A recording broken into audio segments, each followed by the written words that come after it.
tren pemulihan ekonomi kita itu on the track, ya. Oke. Dengan berpedoman kepada data terakhir ini, kemudian tentunya nanti game changer-nya tentunya seberapa baik kita mengendalikan COVID, Mbak Maria, yaitu Mhm. ini terkait dengan COVID dan kenapa pemerintah memberlakukan PPKM berskala mikro, ya. Itu kuncinya dengan tentunya dengan 3T dan 3M-nya.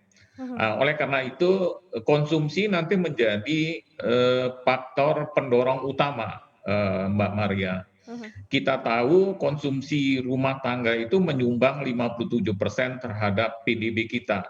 Ya. Dan kalau kita lihat secara rinci, Mbak Maria, ya, itu kontribusi yang paling utama konsumsi rumah tangga ini adalah berasal dari kelompok menengah atas, Mbak Maria.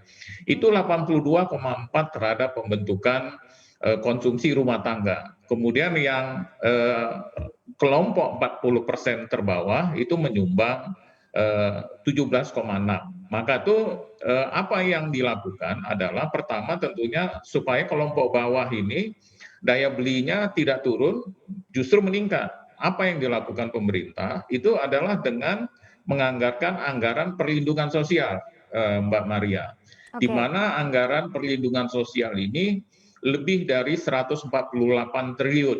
Ini untuk Oke. PKH untuk 10 juta KPM, kemudian untuk bansos 9 juta, kartu sembako 20 juta.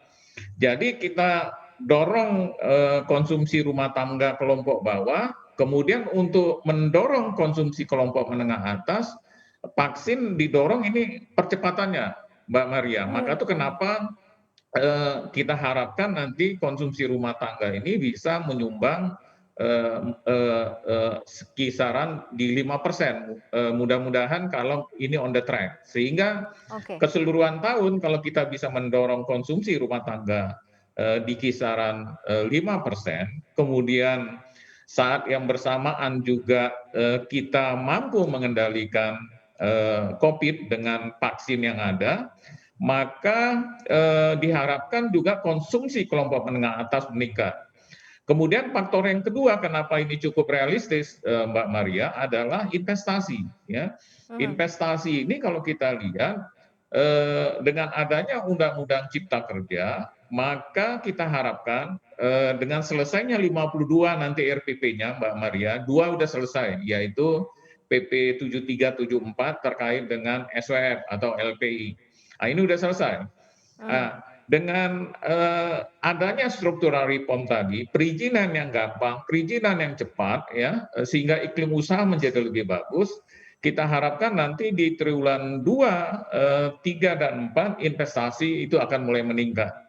Dengan investasi yang mulai meningkat, ditunjang dengan ekspor yang meningkat akibat global demand yang semakin meningkat, yang tercermin dari pertumbuhan ekonomi dunia yang semakin meningkat, dan Mhm. harga-harga komoditas yang semakin meningkat, maka diharapkan kita bisa tumbuh di kisaran 4,5 sampai 5,5%. Oke. Itu Mbak Maria, kenapa Ya. 4 faktor nanti drivernya, konsumsi, investasi, belanja pemerintah, kemudian ekspor. Itu menjadi pengungkit pertumbuhan kita di tahun 2021 ini. Tetapi tentunya faktor yang paling penting adalah game changer-nya adalah pengendalian COVID dengan vaksin. Jangan lupa untuk install aplikasi CNBC Indonesia yang tersedia di App Store dan Play Store dan ikuti terus perkembangan ekonomi bisnis terkini hanya di CNBC Indonesia Beyond Business.